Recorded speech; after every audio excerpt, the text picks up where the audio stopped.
Welcome to the Support Raising Podcast. My name is Mark Wilson. I'm the director of Via Generosity, and today I have Dave Dickens as our guest. And Dave is currently the Embody director for Cruise.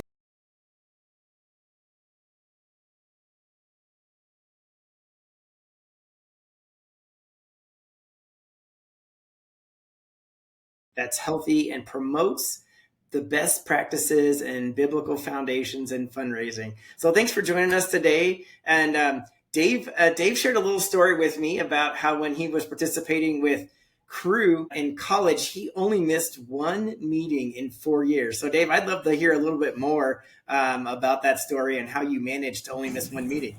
Yeah, that's one of my claims to fame. But yeah, for 4 years, the weekly meeting on Thursday night, and only missed one in my 4-year career. And that was, and this is going to date me a little bit, was for a Petra concert that was happening locally. And so couldn't miss Petra. They were a rage in the 80s in Christian music. So I snuck away that one time. But that was the only time I missed a crew meeting there at Kent State University in Ohio. Nice. I don't think I realized you went to Kent State. I went to Taylor University in Indiana, so I was aware of some of those other Midwest colleges, but very cool. Yeah, we were, so graduated from Kent State and then served at Ball State University, so closer to Taylor in Indiana.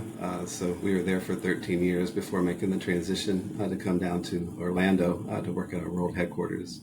Wow. We share. My oldest daughter lives and works in Muncie, Indiana, right near where Ball State's at. In fact, her apartment is a stone's throw from the football stadium there. So wow, that's a small world. Yeah, that is. Yeah, and our house is just one street over from the stadium. So that's great, Mark. Yeah, good deal. Well, we're going to talk a little bit about how leaders set culture. And sometimes culture is an ambiguous term. You know, we don't really know what it is. And I was thinking when we were preparing for this, I read this cartoon once, and it had these two young fish, and they were swimming by an older fish. And the older fish asked the younger fish, "How's the water today?" And then as the two younger fish swim off, one of the other ones said to the other young fish, "What's water?" And I think sometimes we live in culture, but we're not always aware of what it is. Like we know it's there, but we don't, because it's our presence. And so I love to start our conversation with, some people might wonder, why are we talking about culture as related to ministry partnership development? Like why is it important and significant, in just thinking as a leader? So what are your thoughts there, Dave, on that? Yeah, because, we talk about culture, there's healthy culture and there's toxic culture. And so when we think about MPD, we can be in a culture, that's very encouraging, very positive, that, one ways I think about positive MPD culture is when we're, good things are said about MPD, that MPD is not a conversation stopper. But people are even quick to talk about, God's, provision for them, versus a toxic culture where maybe MPD is really not even talked about, not necessarily encouraged, and even things are hidden related to their support or related to their financial situation. But yeah, when I think about a healthy culture, it's a culture where things are not just talked about, but actually people are encouraged, to be working on their support, and not just in isolated times, but more even in an ongoing way. But when I think about a team culture that cultivates that kind of positivity towards MPD, well, the impact is that people feel good, or if people feel encouraged, or people feel motivated, just definitely to be working on their support. Yeah. I thought you said a couple of things there that they piqued my interest. One was that, you talked about it's a culture, I'll use a different term, but it's sort of the unstated, unwritten values, like what do we actually believe? Like some leaders might say what people say around the water cooler, right? Or in the chat, the Slack channel, right? Right. About it. Yeah. And then the other one you said is that the actions match the climate or the planning, and I thought that was a really significant observation you made there. And that's and one of the things that we talk about, we actually in crew, one of the first things that we did as I went into the role of the director for MPD is to try to give a little definition, to what are we trusting the Lord for in terms of our culture, and so even having a really defined vision of an envisioned future of what that culture, would look like. And again, it goes back to some of the things I was just sharing in terms of the way that we talk about MPD, the messaging that we have about MPD, the encouragement from team leaders and with peers to work on MPD. Again, as we have that vision and sort of understand and know what it is, it gives us something, to be working towards. I love your thought there about what are we trusting the Lord for? And it made me think, like, sometimes we feel like as leaders we have to come up with culture, but the Lord's already set a culture for us, hasn't he? Right, right. Yeah. So, like, in your mind, what kind of culture has the Lord set for us to be thinking about provision and fundraising? In your thoughts? Well, one, I just that we are constantly reminded, and this is just affirming what you just said, is that the Lord, in terms of messaging, in terms of scripture, that the Lord has really called us into this ministry.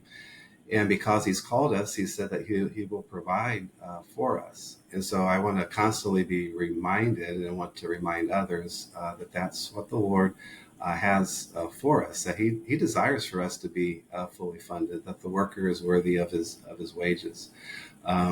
And we want to remind ourselves and our staff that we lead in those biblical, principles. And so part of our messaging is always, going back to the scriptures and being reminded of that.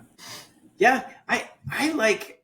I mean, one of the thoughts that was stirring around in my head as you were talking was, I mean, the Lord really wants us to trust in his character and in his role as provider.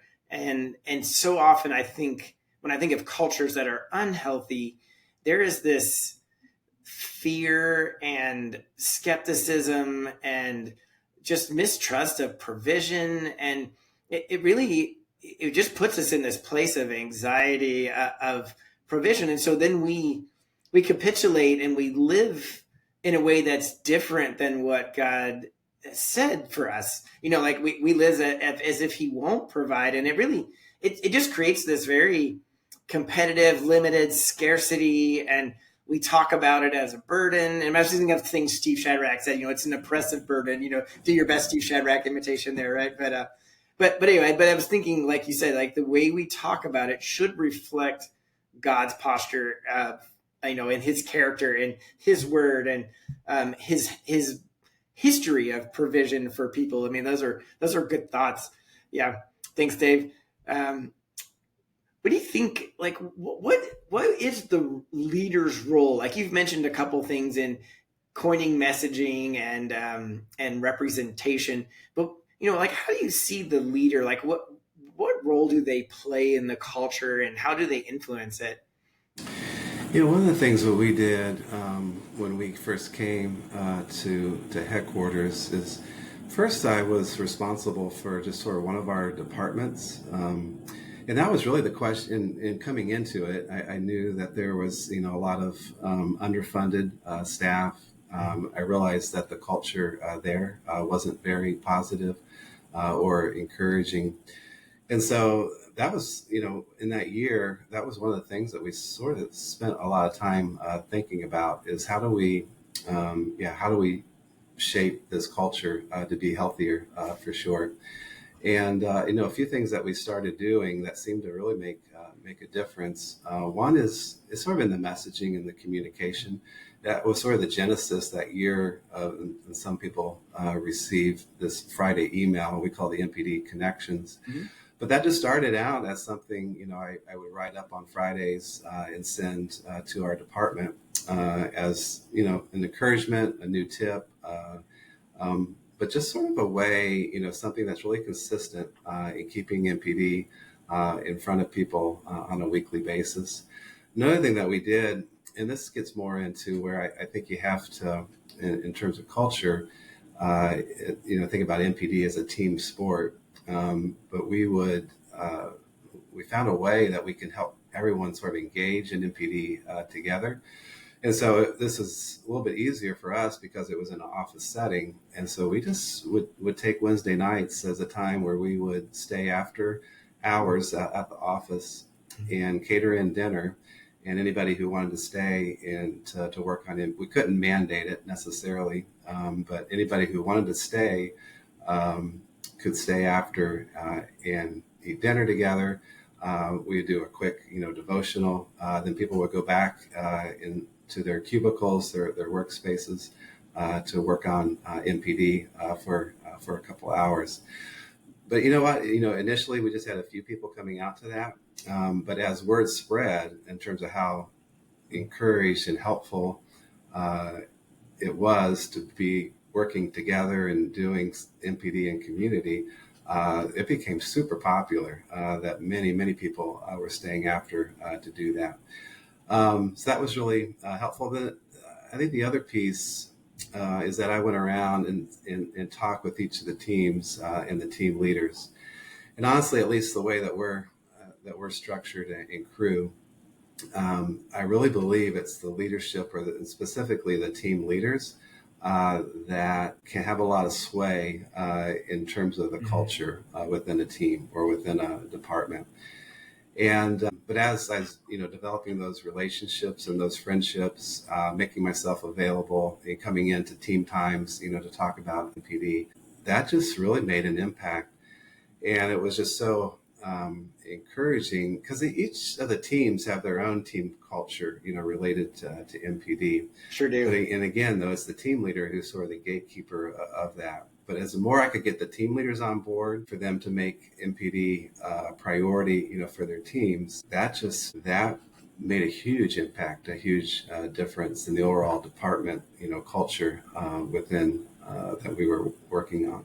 So really, those three things we felt like made a pretty significant impact. Obviously, it gets more complicated.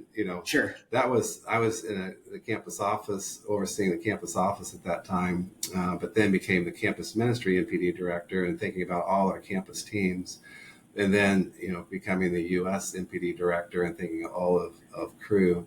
It's hard to be that kind of change agent, when you try to scale it that large. But that's, for us, that's when it becomes so significant to help our MPD coordinators and coaches, really get on board with that vision.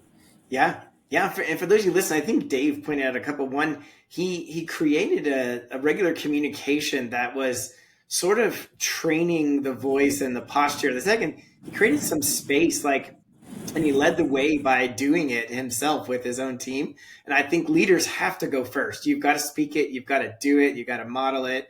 And you need to create space in the work week. It's got to be a priority. It can't be an afterthought. And then the third one, I'd like you, we talked about grassroots movements or your stakeholders or team leaders.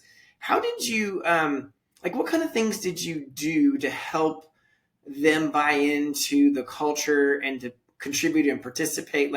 Because I think that's, for me, when I was an MPD director, that was one of the most difficult things because in my experience, the field leaders felt like MPD was kind of in the way of them getting, people to the field. And so I'd love to hear any tips you have on how you work with those leaders. It's sort of what, is the deliverables, related to their team for those who make MPD a priority and have healthy support, because what will sort of the vision is that, team members won't need to pull away, from their work, from their assignments, from the field, to give, extended time, focusing on MPD.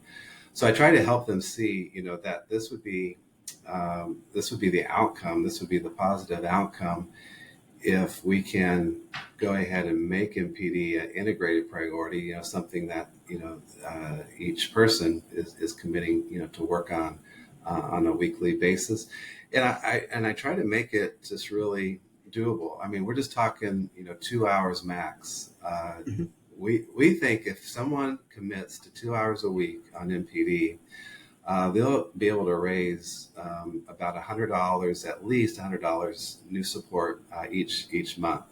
That might be through increases or challenging new people, to join, or getting new connections, from a partner that you can meet with. And honestly, at least in our world, to see $1,000 to $1,200 raised each year through spending just a couple hours a week. And then when I say the couple hours, that's just not new support. That's also cultivation and prayer letters and thank yous and connecting with people.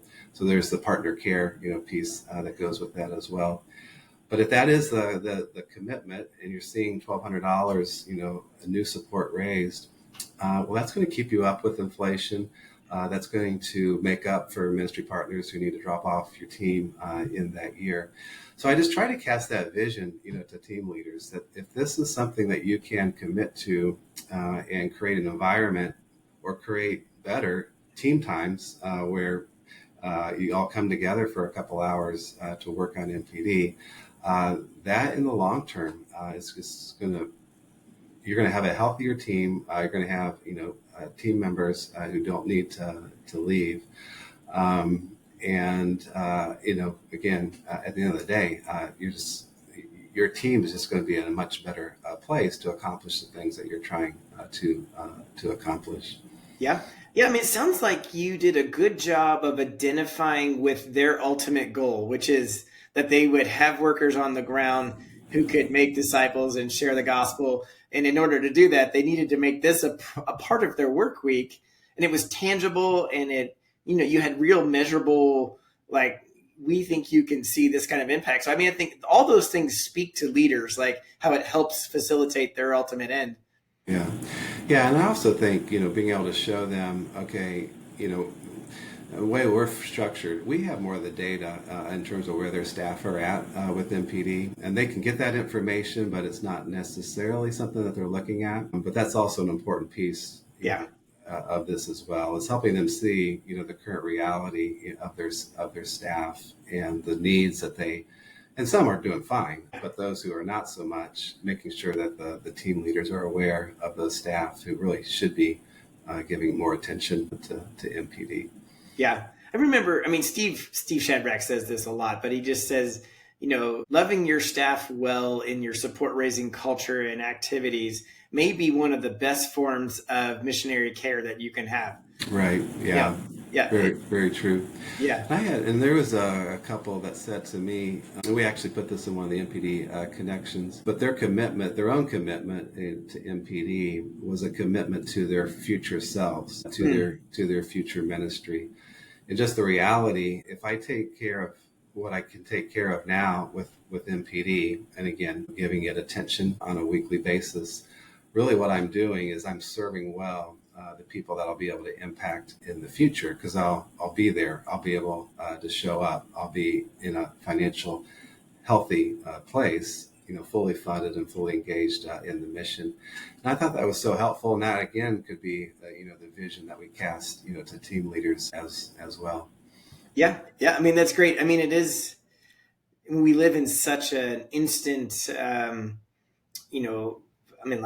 instant gratification culture that it's really good for us to shift our perspective to where we want to be in the future and future success. And, making small steps every day that's a really good mindset. And it also doesn't feel quite as overwhelming too. Right. I can make little steps and do that. That's great. I was wondering, as you've watched some MPD culture over your years of experience, is there any mistake that you've seen maybe younger leaders trying to change team culture, or that maybe leaders make in trying to implement things that we might be able to help some of our listeners avoid? Well, one of the things which I thought would actually be a game changer for us, which it still was important, and I'm glad that we did this, but it didn't have the impact that I thought it would. But we actually did. It was a policy change that we made with our supported staff to say that they were given, so much amount of time, to work on MPD on a weekly basis. And, honestly, before that, I think our policy was you could take 2 weeks out of the year to work on cultivation as well as new support. And then, maybe an hour a week or hour a month to work on your per letter. So we thought it was a big shift, a big change when we made it an HR policy to give staff 2 to 3 hours a week to work on MPD. Now, what the mistake was that I made was that I thought that would be the game changer. Oh, okay. That once staff, were freed up and aware of this change, that they would quickly, jump on board and make it a priority. But that wasn't the case at all. Again, it's a great thing to have. And I would encourage any of us and our leadership influence, to see that, be something that's actually in writing, but it doesn't translate to change of behavior for our staff. That gets back into, some of the other things that we've been talking about, to get staff to take advantage, of that policy was also what was needed, for that to happen. So maybe the principle there is, we can think processes and policies, we can maybe take too much. Again, I think we need those things, but not to think that that's what's going to, make the biggest impact, for our staff. Yeah. I was thinking, I saw somewhere, I think that California has like 400,000 laws on the books, and laws alone don't, you're right, or policy, structure, procedure. It really, you're right. It can't happen in a void, like the piece of paper or the ink. It really needs a support structure and actions and priorities. Yeah. Like you said, it's got to follow the actions have to follow. So that's a great observation, that just winning the policy, change doesn't fix everything. That's a good example. And it's interesting though. It is, in terms of the culture, I think it is a both and, where we've been talking about, there's, from the top down, where we do have the policies, where we have leadership buy-in.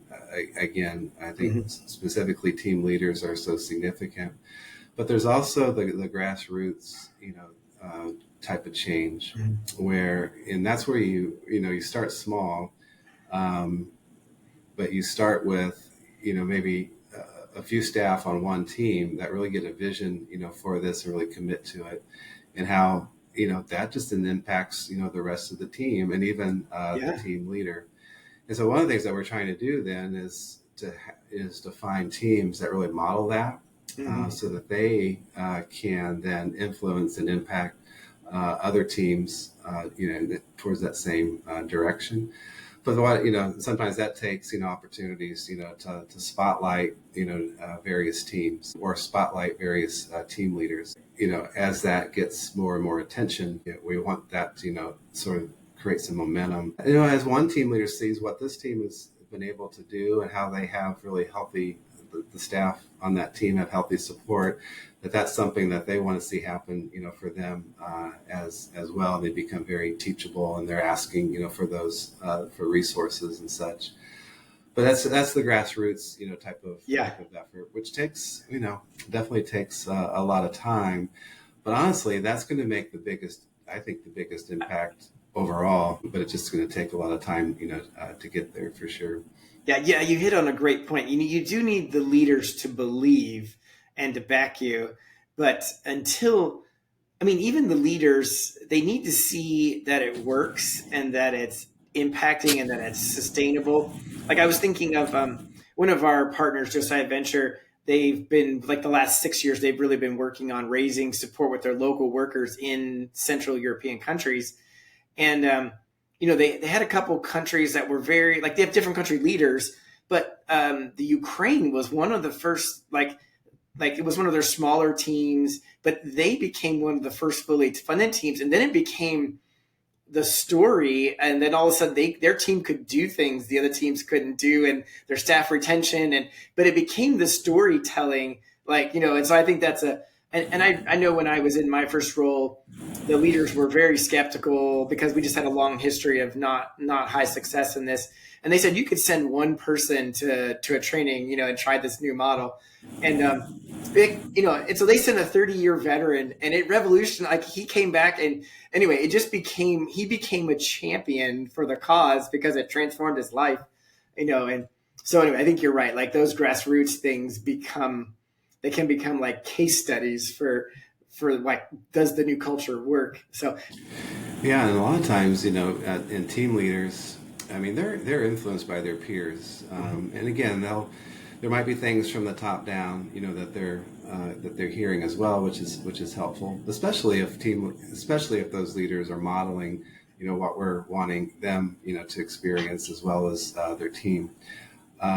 But peers, they influence each other maybe even more significantly, and so whether it's people on a team or team leaders, as they're being exposed and sort of catching the vision and the enthusiasm and the fully, those who are experiencing being at full funding. Again, I just think that has such a positive impact on the group. You're right, and there's I mean, that one of the, I'm learning a lot about CQ culture, but the idea of power distance, the peer relationship, there aren't as many, like, there's there's not stuff to wade through. They speak to each other like friends, like, right. And it's more casual. There's not as much threat to it. So you're right. There's some good insight there. Yeah. Well, as you think forward, like, when we go from talking about what is culture and what are some of the challenges, and like, where would leaders start? Like, you're the newly appointed MPD director for an organization, or, like, what would be one step that they might start thinking about? Just like, what's the action that they could do first? Yeah, Mark, and this is, I mentioned this earlier, but what has really served us well with this was one of the first things that we did when we transitioned into the role was to think through, okay, what are we going to trust the Lord for with MPD and crew?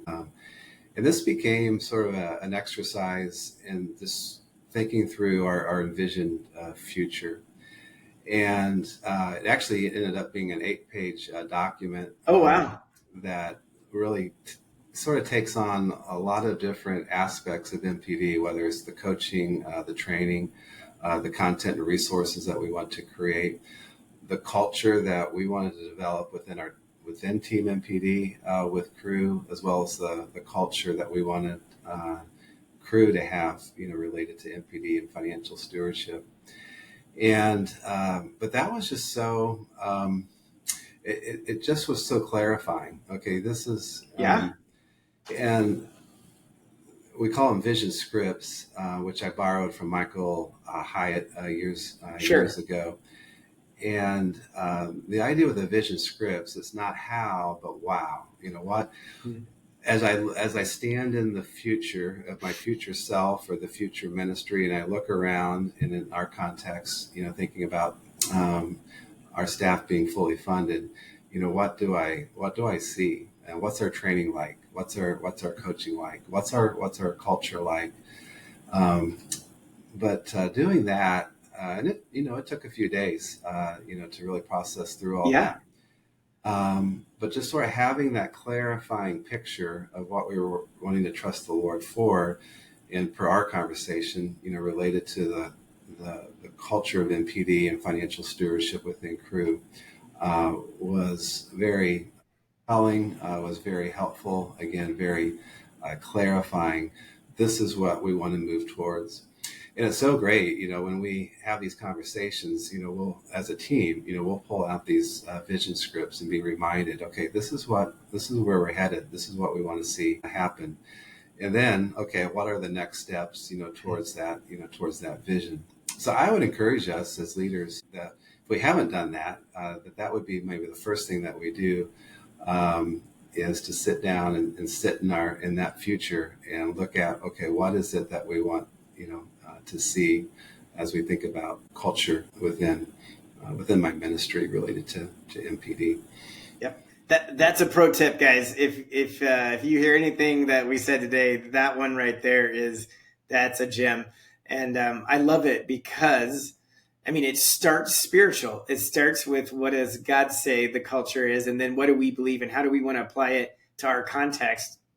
So that's a really wise move. And Yeah. like Dave, one question to follow up on that, like who would be involved in that? Like you envision, like you're involved in it, and who else was at those meetings, and then who else did you have to invite to kind of buy into that preferred future? Well, honestly, I think initially it was just me, Oh wow. uh, and got away for a couple of days at a retreat center, and just was just sat there with the Lord Hmm. and started writing all these things out. And then then I met with my team, and so there's five of us who are part of our national team, and I shared it with them, and then they spoke into it, and we wordsmithed it and crafted it a little bit more. And from there, though, then we went to our broader leadership team, which is for us means a lot of our MPD coordinators who are Hmm. overseeing different ministries. Yeah, on one of our first calls, it took us about 15 minutes to read through, but we just read the vision scripts, and it really resonated, with them as well. And then from there, we shared that with our coaches. And so, and I don't know if that's the best way, to Hmm. do this, but it really, but you know, in terms of the person, if you're leading your efforts in MPD, maybe it starts with you and just sitting down and thinking through that, but then invite, others on your team to speak into it as well. Yeah, yeah. Thanks. No, and really, I think every organization is going to be a little different because we have different sizes and different capacities. But the exercise of people thinking through who should be involved in who are like in my agency. I mean, do I need to have my senior leadership? Do I need to have my field? I think that's the important process is who needs to buy into it once you get Yeah. it outlined. And so that's Yeah. really really good step there. And then we revisit that. We usually do our planning times in August, but we'll sit there in our meetings and read through the vision scripts to be reminded. And what's nice too is that we've exported, that also to cruise leadership, and we don't expect them to read, the 8 pages, but there'll be certain things, that we highlight that we'll want to be communicating, to our leadership. Again, these are the things that we're wanting to see the Lord do, and Yeah, what we're trusting the Lord to do. And again, per our conversation, part of that, a big piece of that is the kind of culture that we're trying to create. yeah. Yeah, I mean, that's a really good step for people. Well, as we kind of think, are there other ending thoughts or just kind of things that you would want to leave the audience with, or some summary things that you were thinking about? Yeah, I would just say this. Sometimes, you know, it can be hard, to give attention, to this. Sometimes it's even hard to define. It can feel like a lot of work, for sure. And even if, even the question of scalability in terms of the size of your ministry. But I would just, go back to, this, the whole culture piece. It just is so significant. It A staff person can be on a team that has again, a toxic culture, towards MPD and financial stewardship, or a really healthy culture. It has that in of itself, can make such an impact on Mhm. where they are able or have the motivation to be, to be fully funded. And again, like we've talked about, the phrase that we use is to be fully funded and fully engaged in the mission. And that's what that's what we want for our staff. That's what the staff want for themselves. But it's that team culture that's going to make, the biggest, I think, is going to make if that's going to be a reality or not. And sadly, we see staff leave our ministry like every other ministry every year because of lack of funds, because of funding issues. And so we want to do whatever we can as leaders to see that not happen. And again, if they're the culture of the team that they're a part of, I think makes such a significant impact on that. Yeah, I mean, I was just thinking about my experience, being handed the director of mobilization role, which included, support raising, and nobody I knew in the organization really had a healthy perspective on support raising. And it was, oh, we have to, you have to, like, we do this great ministry and you have to raise support. And I was losing more than half of my candidates in the support raising process. Like, it was just demoralizing. And I remember meeting the folks here at formerly Support Raising Solutions, and they were so positive about this. I thought, I mean, it was like the culture they believed in. I thought that we need to move that direction. Like, this is absolutely possible, not because they say it, but because God has said it. And I think that's the kind of experience I think Dave is communicating to you guys. Like, I wanted to join that team. I eventually did join that team. I'm on that team now. But the organization that I left, like, they have transformed their own culture. Like, they are doing great because they have moved. And I just think for you guys, it is worthwhile to help people believe and think and then act consistently with those beliefs, like Dave said. And your job is kind of the point guard. You got to help the policies and the structures. And anyway, but thank you so much, Dave, for your time and for your expertise in this and for the encouragement that you're offering the other folks that are on here. And any tools or resources that you might suggest to folks as they're kind of listening today that might do some further research or study on? I would look at, you could look at Michael Hyatt's things on vision scripts. I think that would be really helpful. I'm fine. We could share with you our vision scripts if you want to that would be great as well. But yeah, those, I think, again, I think that's sort of I think that could be the most helpful, most impactful thing, to use. So. Yeah. Yep. And again, that really is, it's kind of like a manifesto or, that's great. So thank you so much for listening to us today. Thanks for, the work you're doing in your own agencies to keep gospel workers headed toward the Great Commission. And we appreciate you. Make sure you reach out with questions and we'll get some of those things in the link in the bio. So until next time, we'll sign off.